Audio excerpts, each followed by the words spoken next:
Receso del libro de Romanos que estamos estudiando, porque hoy es el Domingo de Ramos, ¿verdad? ¿Cuántos saben eso? Amén. Domingo de Ramos. ¿Qué sucedió el Domingo de Ramos? Cuando entró Jesús a Jerusalén, ¿verdad? Su última semana de vida. La última semana venía. Él había dicho muchas veces a sus discípulos, incluyendo, recuerdan cuando su mamá le dijo que no tenían vino en las bodas de Caná, y le dijo, mi tiempo no ha llegado. Y después otras varias veces decía, mi tiempo no ha llegado, mi tiempo no ha llegado. Y ya cerca de la semana le dijo a sus discípulos, vayamos a Jerusalén, porque el Hijo del Hombre será entregado en manos de pecadores y los escarnecerán, lo maltratarán y lo matarán, pero al tercer día resucitará. Y sus discípulos le dijeron, no, Señor, te quieren matar y vas a ir. Y el Señor les dijo, sí, ¿verdad? Porque eso había venido, el Señor vino a morir en la cruz por nosotros. Entonces, esta es la última semana en que Él va a estar con vida en este mundo, antes de morir en la cruz por nosotros. Y entra el Señor, viene la noche anterior, una de las noches anteriores, vino a la casa de Lázaro, Marta y María, ¿verdad? Podríamos decir que tuvo su cena con sus mejores amigos por última vez. Y María le ungió sus pies, ¿recuerdan? María le ungió los pies. Y luego el domingo viene a la ciudad. Y cuando ve la ciudad, vamos a ver que se conmueve profundamente y gime. No es un dolor como cuando estuvo ante la tumba de Lázaro, que dice, y Jesús lloró, ¿verdad? Jesús lloró, es el versículo más corto de la Biblia. Jesús lloró, pero fue un sollozo, fue un llanto tranquilo.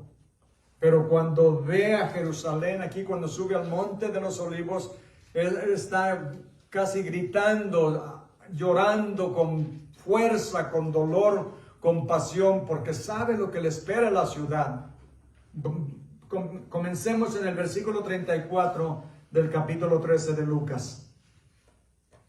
Cuando el Señor viene y ve la ciudad, le dice, Jerusalén, Jerusalén, que matas a los profetas y apedreas a los que te son enviados. ¿Cuántas veces quise juntar a tus hijos, como la gallina a sus polluelos debajo de sus alas? Y no quisiste. He aquí, vuestra casa os es dejada desierta. Y os digo que no me veréis hasta que llegue el tiempo en que digáis, bendito el que viene en el nombre del Señor. El Señor está diciendo que van a venir cosas terribles sobre la ciudad. ¿Qué va a suceder? Los romanos sitiarían la ciudad. Esto fue como el año el año 32 de su vida, de cuando nació. En el año 32. En el año 70, el ejército romano rodearía la ciudad y duraron más de un año sitiando la ciudad. Y la gente empezó a morir de sed y de hambre. Y luego rompieron la muralla, la pared de la ciudad, le entraron los romanos y mataron en ese tiempo, murieron más de 1 millón de judíos. 1.100.000 mataron. Y quemaron el templo y aventaron piedra sobre piedra al barranco del templo. El Señor les había dicho en el capítulo 24 de Mateo que no quedaría piedra sobre piedra. ¿Saben por qué lo derribaron? Primeramente porque Jesús lo había dicho. Pero el templo era de mármol blanco hermosísimo y tenía como placas y ramas de racimos de uvas, pero todo de oro. Y cuando quemaron el templo, en las grietas, el oro se metió entre las grietas de las paredes del templo. Y los romanos aventaron todas las piedras al barranco para sacar el oro. Y no quedó piedra sobre piedra. Y después de que pasaron siglos, en los últimos años los judíos descubrieron dónde estaban esas piedras. No, cuando estuvimos en Jerusalén, fuimos en un viaje a Jerusalén y vi las piedras. Ahí están todavía las piedras, porque el templo está en un lugar alto.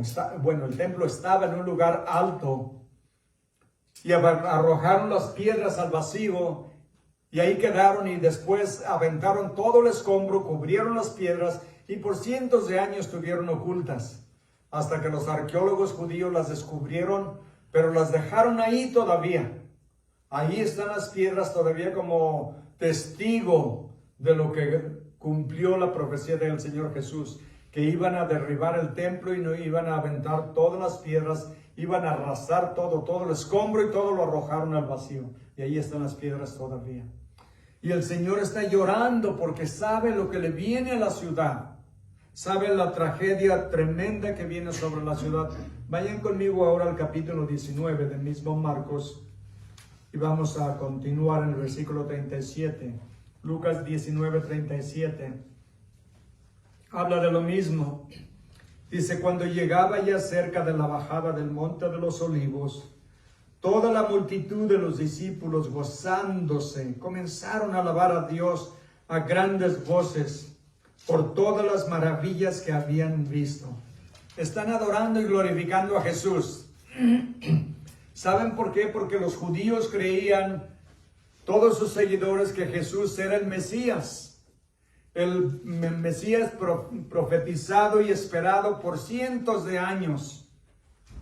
Ellos pensaban que Él venía a establecer su reino. ¿Por qué? Porque las profecías dicen que el hijo de David va a reinar en el trono de David desde Jerusalén.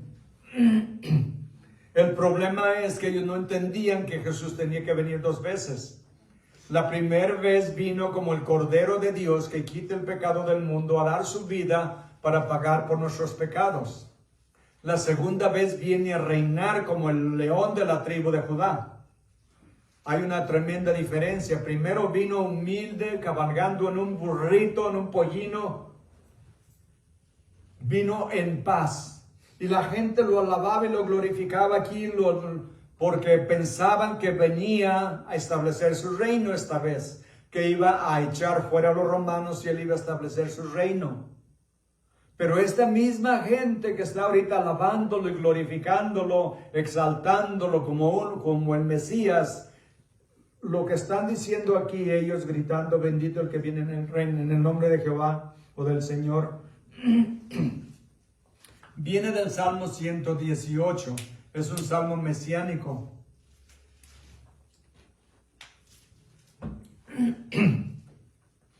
Y ellos creen que Él va a establecer su reino en esta ocasión.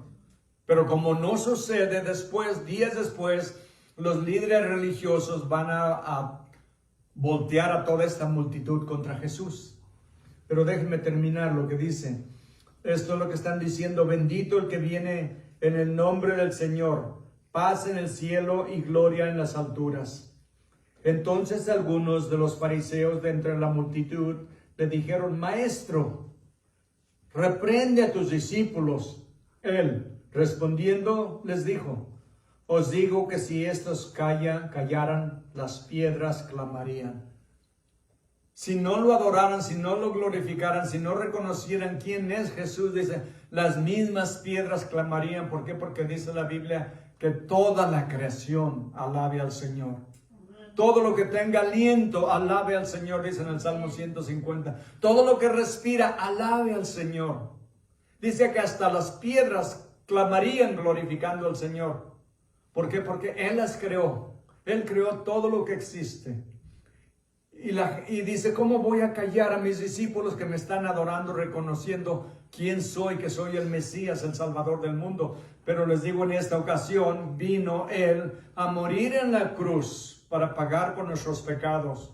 Cuando regrese en la segunda venida, de nuevo va a plantar sus pies sobre el monte de los olivos, pero esta vez viene con poder, porque solamente tiene que dar su palabra y va a destruir a todos sus enemigos.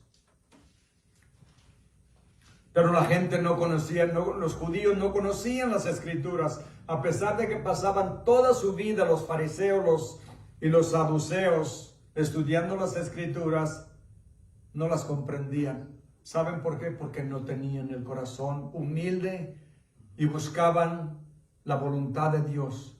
Porque estos mismos son los que van a tramar y a planear la muerte de Jesús. ¿Se imaginan que ellos son los que debían de enseñar la palabra de Dios? Debían de vivir la palabra de Dios, dar el ejemplo de cómo vive alguien que ama al Señor. Sin embargo, en lugar de alabar y glorificar al Señor, están tramando con mentiras, con acusaciones, con falsos testigos, con blasfemias, tratando de llevar a Cristo a la cruz. Ellos son los que deberían de dar el ejemplo, pero están dando el peor ejemplo con sus acciones. Y les dice, maestro, reprende a los discípulos. Y él dice, si ellos callaran, las piedras clamarían. Versículo 41. Cuando llegó cerca de la ciudad, al verla, lloró sobre ella, diciendo, oh, si tú también conocieses, a lo menos en este tu día, piensen en esta palabra, en tu día, lo que es para tu paz, mas ahora está cubierto de tus ojos. Dice, oh, si tú conocieras a lo menos en este tu día. ¿Saben por qué? Porque había profecías que decían, que hablaban cuando iba a venir el Mesías. En el libro de Daniel, en el capítulo 9, versículo 25, da la profecía de que el Mesías vendría un día. Déjenme leérsela, o si gustan seguirme, Daniel 9:25.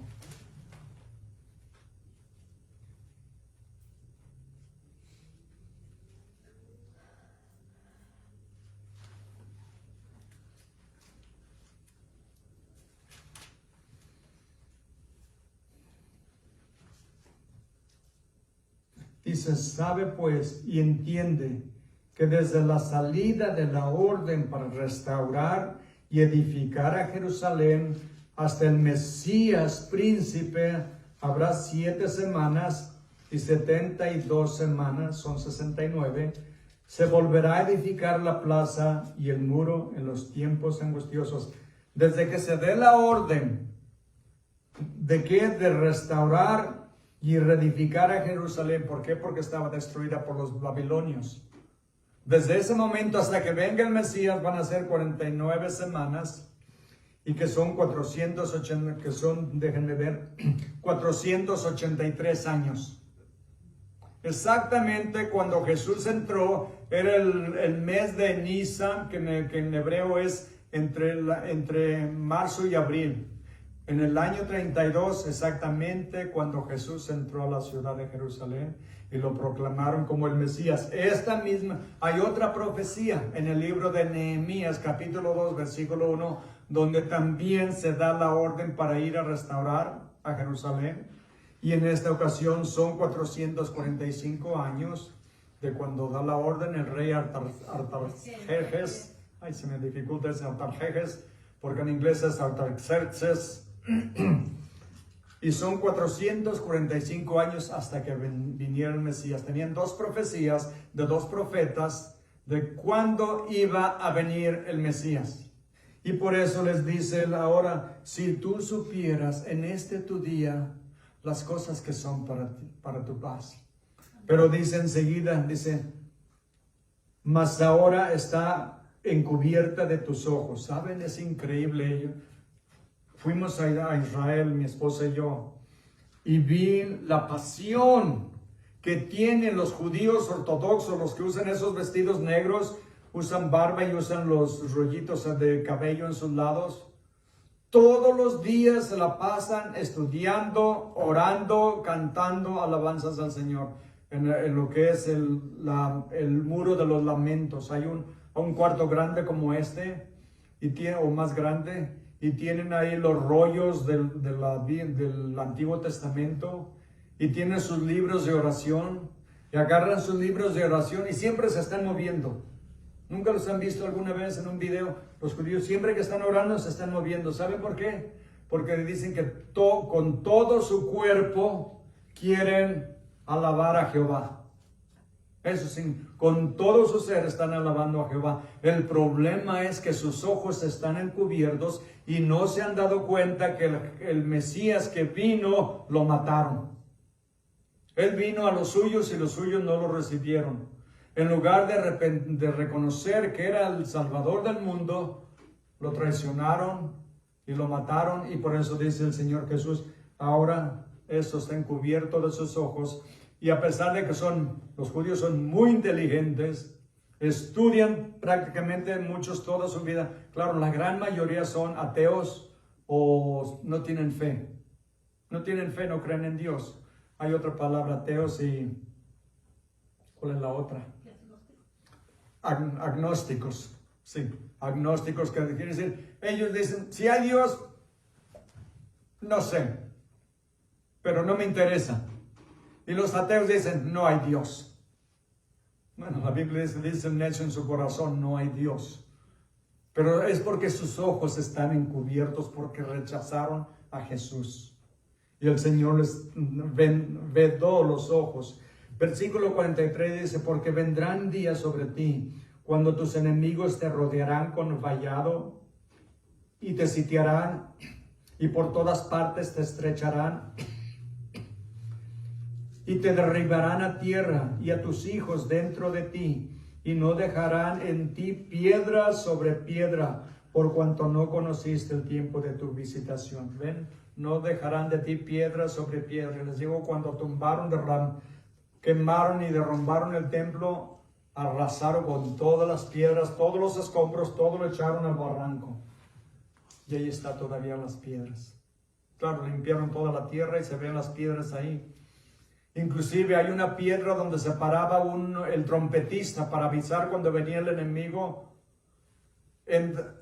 Dentro de lo que era toda la pared alrededor del templo, había un lugar donde se paraba uno de los sacerdotes y tocaba la trompeta. Y tiene una escritura ahí del trompetista. Cuando fuimos, encontré la piedra ahí, con la escritura. La vi ahí, le saqué una foto. Porque antes de ir estaba yo viendo un libro sobre la historia de Israel y leí eso y lo leí. Y cuando vamos ahí, ¿no creen que lo voy encontrando la piedra? Ahí estaba y le saqué una foto. Claro, el problema es que me robaron mi teléfono y se fueron ahí cientos de fotos que saqué. Ni modo. Pero la vi, ahí está. Testigo claro de que lo que dijo el Señor Jesús, todo se cumplió. Absolutamente. Vayan ahora conmigo a Lucas capítulo 23, versículo 26, unas paginitas adelante.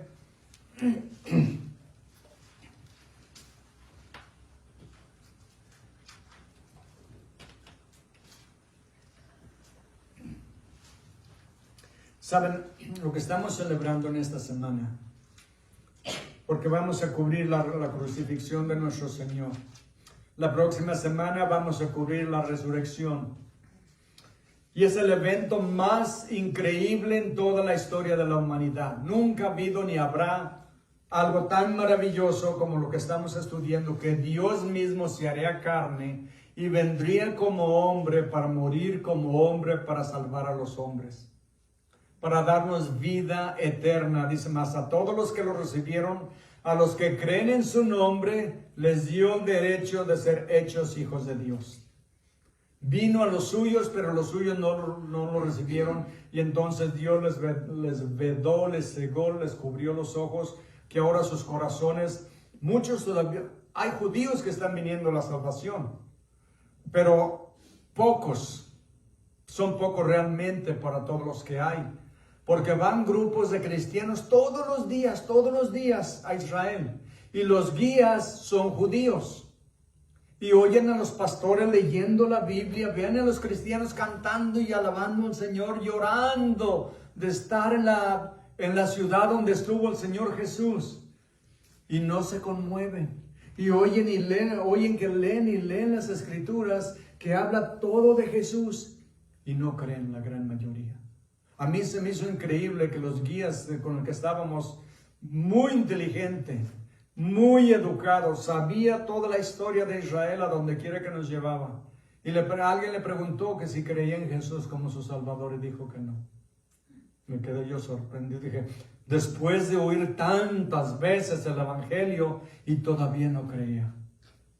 Pero por lo que dice la palabra de Dios, eso se cumplió. Vamos al versículo 26, dice, y llevándole tomaron a cierto Simón de Cirene, que venía del campo, y le pusieron encima la cruz para que llevase tras Jesús. Y le seguía gran multitud del pueblo y de mujeres que lloraban y hacían lamentación por él. Pero Jesús, vuelto hacia atrás, les dijo, hijas de Jerusalén, no lloréis por mí, sino llorad por vosotras mismas y por vuestros hijos. Vienen Simón de Cirene. Poco sabemos de Simón de Cirene. Podremos decir, tuvo un encuentro con Jesús. Le ayudó a cargar su cruz. Porque lo que hacían los romanos, al que iban a crucificar, primero lo azotaban terriblemente. Muchos morían. Se imagina qué tan cruel era. Los azotes eran entre 2 soldados, uno de cada lado, con un azote de 9 correas, con piedras o con plomo o con huesos en la punta para desgarrar y destrozar el cuerpo. Muchos morían solamente en eso.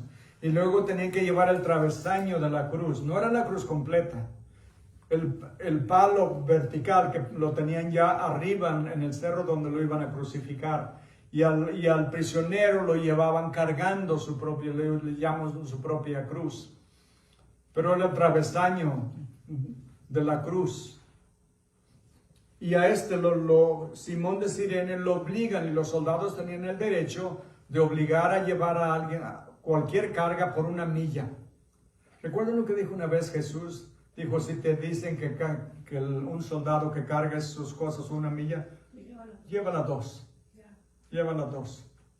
Porque tenían el derecho, pero solo por 1 milla. Entonces lo obligan a Simón de Cirene. Y después vamos a ver, en una de las cartas de Pablo dice que era el padre de Alejandro y de Rufo. Alejandro y Rufo eran hijos de este hombre. Este hombre seguramente cuando tuvo este encuentro con Jesús vino a creer en él como el Mesías y se salvó. Porque sus hijos están después sirviendo en el Evangelio. ¿Se dan cuenta el impacto que tiene cuando un padre viene a la fe en Cristo? Amén. Tiene un tremendo impacto. He leído yo estadísticas que cuando la mamá es cristiana, le enseña a sus hijos, les lee la Biblia, ora con ellos, hay aproximadamente el 30% de posibilidades que sus hijos vengan a Cristo. Pero cuando es el padre, hay como un 60%, aunque la mamá no ore con ellos, no les lea la Biblia, pero si el padre lo hace con sus hijos, hay el 70% de posibilidades que los hijos vengan a Cristo. Pero si los dos lo hacen, la mamá y el papá, hay más del 80% de probabilidades que vengan a Cristo. Por eso es tan importante enseñarle a nuestros hijos o nietos la palabra de Dios, orar con ellos. Tenemos un hermano en el servicio de inglés que acaba de perder su hijo la semana pasada. Y su gran pasión, su deseo era que su hijo viniera a Cristo. Y antes de morir, recibió a Cristo por su papá. Su papá compartió, porque me pidió que si iba a orar por él y fui al hospital a verlo. Pero ya cuando llegué yo, él había orado con su hijo para que recibiera a Cristo como su Salvador. Y oró también por su nieto. Y también recibió a Cristo. Su papá, su hijo murió, pero ahora él vino y aquí, eso sucedió el lunes y aquí estaba ahora en el servicio de inglés. Y el buen ejemplo que dio a su hijo no quería nada que ver con Cristo. No quería ni que le hablaran siquiera de él, se enojaba. Pero cuando veía a su papá leyendo su Biblia y orando, recordemos, el hijo tenía ya más de 40 años. Y no veía a su papá todo el tiempo, pero cuando lo veía orando, leyendo su Biblia y orando. Y antes de morir le dijo, papá, te admiro. Dijo, ¿tú siempre lees tu Biblia todos los días? Dijo, sí. Leo mi Biblia todos los días y oro todos los días. Y le dijo, eres un gran ejemplo para mí. Y aceptó a Cristo como su Salvador. ¿Ven? En la última semana de su vida recibió a Cristo. siempre hay esperanza, pero hay que dar un buen ejemplo. Y yo pienso que Simón de Sirene fue un buen ejemplo para sus hijos y vinieron a Cristo por su ejemplo. Y le dice el Señor Jesús a las mujeres que no lloren por él, que lloren por ellas y por lo que viene tras ellas luego. Versículo 28. Pero Jesús, vuelto hacia ellas, les dijo: hijas de Jerusalén, no lloréis por mí, sino llorad por vosotras mismas y por vuestros hijos. Porque aquí vendrán días en que dirán: bienaventuradas las estériles, y los vientres que no concibieron, y los pechos que no criaron. Entonces comenzarán a decir a los montes: caed sobre nosotros, y a los collados: cubridnos. Porque si en el árbol verde hacen estas cosas, en el seco, ¿qué no se hará? Y según el comentarista de la Biblia, un comentarista dice que el árbol verde era él, que estaba fuerte y joven, lleno de vida. Dice: si hacen eso con Jesús, ¿qué no van a hacer con ellas y con la ciudad? 32 dice: llevaban también con él a otros dos, que eran malhechores, para ser muertos. Cuando llegaron al lugar llamado de la calavera, que es Gólgota, Gólgota o Calvario también quiere decir lo mismo. Lo llevaron al lugar de la calavera, le crucificaron allí, y a los malhechores, uno a la derecha y el otro a la izquierda. Piensen nada más en esto. Lo crucifican en medio de dos malhechores, dos criminales. ¿Recuerdan a Barrabás? Está en la historia, en otro de los evangelios. Un criminal, el líder de un complot, una rebelión contra el gobierno romano. Y lo agarraron y lo iban a matar. Lo iban a crucificar. Probablemente con estos dos malhechores. Y a Barrabás, que era el líder, tal vez lo iban a poner en medio. Pero cuando Poncio Pilato le dijo a los judíos: ¿a quién quieren que suelte? ¿A Barrabás, este criminal, o a Jesús, el rey de los judíos? Y que dijeron: no tenemos otro rey sino César. Y les dice Poncio Pilato: ¿y qué quieren que haga con él? Crucifícalo. Dijo: ¿qué mal ha hecho? No ha hecho nada malo. Crucifícalo, crucifícalo. He de crucificar a su rey. Y esto lo hicieron, la multitud empezó a gritar. ¿Saben por qué? Porque los líderes religiosos se mezclaron entre la multitud y empezaron a gritar y alborotar a la gente, que también empezó a gritar: crucifícalo, crucifícalo. Muchos de los mismos que habían estado alabándolo y glorificándolo el domingo de Ramos, el viernes de esa siguiente semana, estaban gritando que lo crucificaran. Pero ¿saben una cosa increíble? Dios creó, le dio vida a Simón de Sirene. Dios le dio vida a los sacerdotes, a los escribas, a los publicanos, a todos les dio la vida. Dios creó el mismo árbol donde lo crucificaron. Dios puso en el poder a Poncio Pilatos, porque cuando estaba interrogando a Jesús, Poncio Pilato le hizo una pregunta y dice, y Jesús no le contestaba nada. Y le dijo: ¿no me contestas? ¿No sabes que tengo poder para condenarte y tengo poder para liberarte? ¿Y qué le dijo Jesús? No tuvieras ningún poder sobre mí si no te hubiera sido dado de lo alto. Él tenía el poder y el control absoluto de todo lo que estaba sucediendo, hasta el último y mínimo detalle, que lo crucificaran entre dos malhechores. ¿Saben por qué? Porque eso dice en el Salmo 22 y en Isaías 53. Y dice que iban a echar suerte sobre sus ropas, ¿verdad? Lo leímos en el Salmo 22 ahora. Eso es lo que estaban haciendo aquí. Lo vamos a ver. Todo estaba predicho y Jesús cumplió todo exactamente, cada detalle precisamente. ¿Por qué? Porque Jesús nunca dejó de ser Dios. Se hizo hombre para morir por los hombres, pero nunca dejó de ser Dios. Y Él estuvo en absoluto control, inclusive de su alma, porque Él mismo despidió su espíritu. Dijo: Padre, en tus manos encomiendo mi espíritu. Vamos continuando. Versículo 34 dice: y Jesús decía: Padre, perdónalos, porque no saben lo que hacen. Dice, y repartieron entre sí sus vestidos echando suertes. Del Salmo 22, 18. Y el pueblo estaba mirando y aún los gobernantes, miren, se burlaban de él, diciendo, a otro salvó, sálvese a sí mismo, si este es el Cristo, el escogido de Dios. Los soldados también le escarnecían, acercándose y presentándole vinagre, y diciendo, si tú eres el rey de los judíos, sálvate a ti mismo. Había también sobre él un título escrito con letras griegas, latinas y hebreas, y decía, este es el rey de los judíos. Este es el rey de los judíos. Y en Juan 19, 19, ahí está algo más completo de lo que pusieron sobre su cruz. Juan 19, 19. Dice, Jesús Nazareno, el rey de los judíos. Y dice que cuando lo vieron los judíos se quejaron contra Poncio Pilatos, diciéndole que lo quitara, que no dijera que era el rey de los judíos, sino que él dijo que era el rey de los judíos. ¿Y qué dijo Poncio Pilatos? Lo que es escrito, no lo voy a cambiar.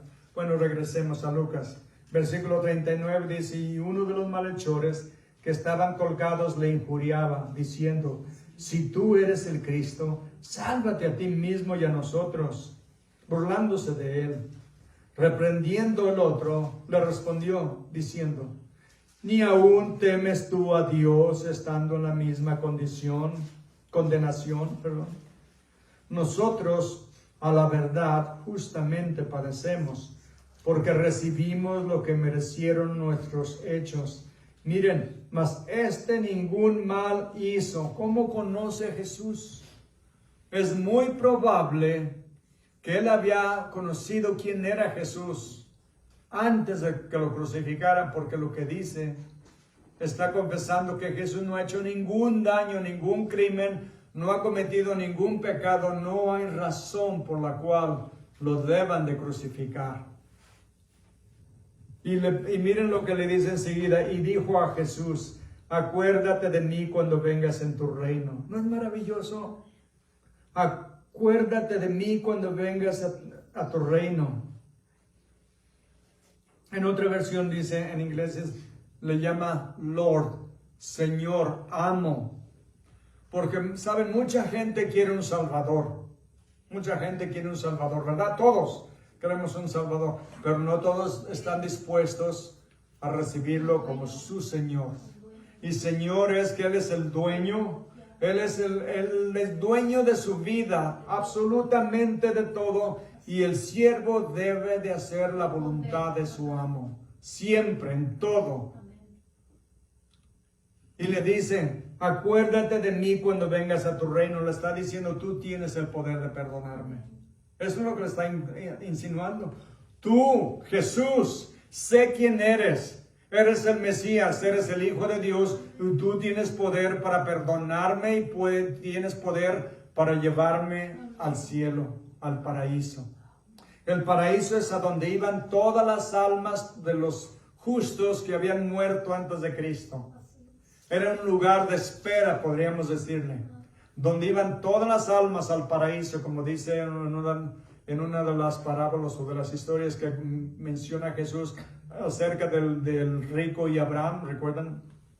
No, es del rico y del Lázaro, el pobre, que él estaba en el seno de Abraham, Lázaro, y el rico estaba en el infierno, padeciendo, pidiéndole que le permitiera a Lázaro que se tocara la punta del dedo en agua y se la pusiera en la lengua porque estaba en un tormento, ¿verdad? Así es. Los malos, el infierno es un lugar de espera, un lugar de tormento, y los justos son un lugar de recreo, de descanso. Hagan de cuenta el mejor lugar en Hawái. Ahí van todos los justos. Y le dice al Señor Jesús, malhechor, acuérdate de mí cuando llegas a tu reino. Hoy mismo estarás conmigo en el paraíso. Cuando Jesús resucitó en el tercer día, Todos esos que estaban en el paraíso se los llevó al cielo. Todos están ahora con Él en el cielo. Y este ladrón, malhechor, porque dice en otro lugar, en otro evangelio, que era un ladrón también. Es el ladrón más astuto que ha existido. ¿Saben por qué? Porque prácticamente se robó el cielo, pidiéndole al Señor Jesús que se acordara de él. Se fue al cielo. El Señor Jesús, fíjense en una cosa, no le dice el Señor Jesús, no, primero tienes que bautizarte. Tienes que bautizarte para poder ser cristiano. Tienes que hacer buenas obras. Tienes que dar a la iglesia. En otras palabras, te falta mucho para llegar al cielo. No le dice el Señor Jesús, con solo creer y confesar a Jesús como el Mesías, como el Hijo de Dios, como el Salvador, hoy mismo estarás conmigo en el paraíso. ¿Por qué? Porque ese día iban a morir. Jesús sabía que ese mismo día iba a morir. Lo crucificaron en la mañana, a las 12 se oscureció la tierra, hubo un tremendo temblor y a las 3 de la tarde el Señor Jesús expiró y despidió su espíritu y lo puso en las manos del Padre. Él sabía que ese día iba a morir, iba a ver la presencia del Padre, iba a ver la gloria y le decía, hoy mismo estarás conmigo. ¿No es maravilloso? Jesús no llegó solo, llegó con uno de los peores criminales de su tiempo al cielo. Así de maravilloso es nuestro Señor. Así ama Cristo a los pecadores. Y así ama Dios el Padre a los pecadores, que estuvo dispuesto a enviar a su Hijo a morir en la cruz para darles vida eterna. ¿No es maravilloso que Dios nos ame tanto, conociéndonos como somos? Decía un pastor muy famoso, dice, muchos me quieren porque no me conocen. Si me conocieran, no me quisieran como no me amarían como me aman. Porque cuando uno examina la vida de una persona, entre más la conoce, más se desilusiona. ¿Por qué? Porque nos damos cuenta que tienen pies de barro como todos nosotros. Son débiles, mienten, tienen deseos impuros, a veces se llevan cosas que no son de ellos. Pero son buenas personas, así las vemos. Pero en el fondo todos tenemos defectos, ¿no es verdad? Pero Dios, que nos conoce con todas nuestras arrugas y todos nuestros defectos, nos ama. Porque Dios es maravilloso.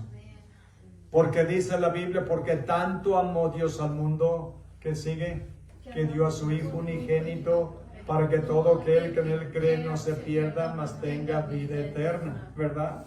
Así nos ama Dios. Estuvo dispuesto a crucificar a su propio Hijo. Y pensemos en algo. A mí me maravilla que Dios, siendo el creador de los cielos y de la tierra, el que tiene poder para hacer todo lo que quiere, cuando quiere, como lo quiere, decidió enviar a su Hijo a morir en la cruz. Si Jesús tenía que dar su vida para salvarnos, ¿por qué eligió la cruz? Es la forma más cruel y violenta y dolorosa que existe. ¿Por qué lo envió en el tiempo de los romanos y no lo envió, por ejemplo, ahora en nuestro tiempo? Que con una inyección los pueden matar. O la silla eléctrica en unos otros 3 minutos y ya están muertos. La cruz estaba designada, la inventaron los iraníes, que eran los persas en ese tiempo. La manera más cruel jamás inventada para torturar y matar a alguien. Porque duraban colgados en la cruz no solamente horas, hasta días. Colgando en la cruz, con todo el peso. Los ponían el clavo aquí, no lo ponían aquí, lo ponían aquí porque aquí se puede romper. Pero lo ponían aquí con una alcayata cuadrada de unos 6 pulgadas de largo, atravesándole la muñeca en la cruz, le clavaban los pies y lo dejaban ahí colgando por días, sin comer, sin beber, después de que lo habían destrozado sus cuerpos con los latigazos, hasta que morían prácticamente de shock y de asfixia, porque no se podían levantar para respirar, para exhalar. Podían inhalar, pero no tenían la fuerza de exhalar porque estaban colgando. Era la manera más cruel jamás inventada por el hombre para matar a su semejante. Y Dios escogió enviar a su Hijo a que muriera de esta manera tan cruel. Y Cristo, sabiendo lo que venía, vino, dijo, nadie me quita mi vida, yo la doy por mí mismo. Tengo poder para ponerla y tengo poder para volverla a tomar. ¿Se imaginan cuánto nos ama Dios para estar dispuesto a hacer eso por nosotros? Así de maravilloso es nuestro Dios. Así de bueno es para con nosotros. Jesús entonces le dijo, de cierto te digo que hoy estarás conmigo en el paraíso. Versículo 44. Cuando era como la hora sexta, hubo tinieblas sobre toda la tierra hasta la hora novena. Desde la mediodía hasta las 3 de la tarde hubo una tremenda oscuridad. Y muchos han pensado, yo he leído diferentes libros que hablan sobre esto, ¿por qué se oscureció? Algunos dicen quizá fue porque Dios no quería que el mundo viera cómo estaba sufriendo su Hijo. Era como que el mundo se avergonzaba de ver lo que estaban haciendo al Creador de la tierra y de todo el universo. Cualquiera que sea, por 3 horas estuvo colgando en la cruz Jesús hasta las 3 de la tarde, cuando el sol se oscureció y el velo del templo se rasgó por la mitad. ¿Saben lo que significa esto, hermanos? Tiene un tremendo significado, que el velo se rasgó de arriba abajo. El velo era de una pared hasta la otra que dividían el lugar santo y el lugar santísimo en el templo. Al lugar santo solo los sacerdotes podían entrar a ofrecer sacrificios. Al lugar santísimo solo el sumo sacerdote podía entrar una sola vez al año a rociar el asiento de la propiciación donde estaba el arca. Una sola vez al año para ofrecer sacrificio por sus pecados y los pecados del pueblo. Le amarraban al sumo sacerdote una soga del tobillo y le ponían unas campanitas en su vestidura, porque si había pecado en su corazón, Dios lo mataba instantáneamente cuando entraba a la presencia de Dios. Y cuando en el momento en que no oía ningún ruido más, entonces lo jalaban con la soga, porque si alguien entraba a sacarlo, también moría. Y cuando el velo se rasgó, ¿saben lo que significaba? El velo era así de grueso. Se necesitaba 300 sacerdotes para poderlo quitar y poner. No era una cortina como cualquiera en la casa, así de grueso. La distancia de un dedo, de la punta de un dedo hasta al otro, es lo que dice en los libros. Y se rasgó de arriba abajo, significando que ahora ya no se necesitaban los sacerdotes para intervenir por la gente, para oficiar por la gente, porque el sacerdote hablaba a Dios en el nombre del pueblo y hablaba al pueblo en el nombre de Dios. Él era el intermediario. Como la religión católica tiene sacerdotes, es completamente inútil, porque no hay necesidad de sacerdotes. Cristo es nuestro gran sumo sacerdote. Cuando Cristo murió en la cruz, todo lo que era la religión judía quedó eliminada. Porque ellos hacían sacrificios para cubrir los pecados, pero Cristo vino a ofrecer un sacrificio una vez y para siempre, dicen en Hebreos, para remover los pecados. Y cuando Cristo murió en la cruz, el velo se rasgó, significando que ahora todos tenemos acceso a la presencia de Dios. Ya no necesitamos intermediarios. No necesitamos confesarle los pecados a nadie más que a Dios. A nadie le pedimos perdón por nuestros pecados, sino a Dios. Claro, si ofendemos a alguien le pedimos perdón, pero el perdón del pecado solo lo remueve Dios, la sangre de Cristo. Entonces, por eso es el significado cuando el templo se rasgó por la mitad. Dice, entonces Jesús, clamando a gran voz, dijo, Padre, en tus manos encomiendo mi espíritu. Y habiendo dicho esto, expiró. ¿Ven el control que tenía Jesús? Hasta el último aliento de su vida lo tenía bajo su control. ¿Saben que Dios tiene el control de su aliento ahorita también de cada uno de ustedes y de mí? Nuestros corazones están latiendo porque Dios así lo quiere. Y pueden dejar de latir en el momento en que Dios quiera. Como Él controló absolutamente todo en su vida, tiene el poder de controlar todo en nuestras vidas. Y nadie muere un día antes ni un día después. Dice la Biblia que Dios conoce el número de nuestros días y Él sabe cuándo nacimos y cuándo vamos a morir. Nosotros sabemos cuándo nacimos, pero no cuándo vamos a morir. Pero ¿quién de nosotros pudo planear cuándo iban a nacer? ¿O dónde iban a nacer? ¿O de qué padres iban a nacer? Ninguno, ¿verdad? No tuvimos nada que ver con nuestro nacimiento. Pero Dios sí, Él planeó cuándo iba a venir, cómo iba a venir, quién iba a ser su mamá, quién iba a ser su padre adoptivo, quiénes iban a ser sus medios hermanos. Él tiene el control absoluto de todo porque es Dios. Amén. Y ese Dios maravilloso murió por nosotros. Versículo 47 dice, cuando el centurión vio lo que había acontecido, dio gloria a Dios diciendo, verdaderamente este hombre era justo. Y toda la multitud de los que estaban presentes en ese espectáculo, viendo lo que había acontecido, se volvían golpeándose el pecho. Pero todos sus conocidos y las mujeres que le habían seguido desde Galilea estaban lejos mirando estas cosas. Y luego ya continúa que José de Arimatea y Nicodemo tomaron su cuerpo, lo ungieron y lo pusieron en una tumba donde nadie había sido sepultado antes. Era la tumba de José de Arimatea porque era un hombre rico. Por eso dice la Biblia que murió entre malhechores, pero fue con los ricos en su sepultura. ¿Por qué? Porque le prestaron una tumba a un hombre rico. Hasta esos pequeños detalles estaban escritos en la Biblia y todos se cumplieron. Amén. Amén. Qué maravilloso. Y entonces cuando dice, todo el que quiera venir a mí, dice, no lo rechazaré. Todo el que quiera ser salvo tiene la oportunidad de ser salvo, confesando sus pecados, creyendo en Jesús como su Salvador y entregándole su vida. No tenemos que hacer nada porque Él lo hizo todo. Nosotros solamente reconocemos quién es. El que creó los cielos y la tierra, el que nos dio la vida y mantiene nuestro aliento, nuestro palpitar en sus manos. Ahorita nos está viendo. ¿Saben lo que están pensando? ¿Saben hasta lo que están pensando que van a comer cuando salgan de aquí? Si es que están pensando en la comida. Sabe todo de nosotros, sabe lo que vamos a hacer mañana. Yo no sé, tengo planes para mañana, pero no sé paso a paso qué voy a hacer mañana, pero Él sí lo sabe.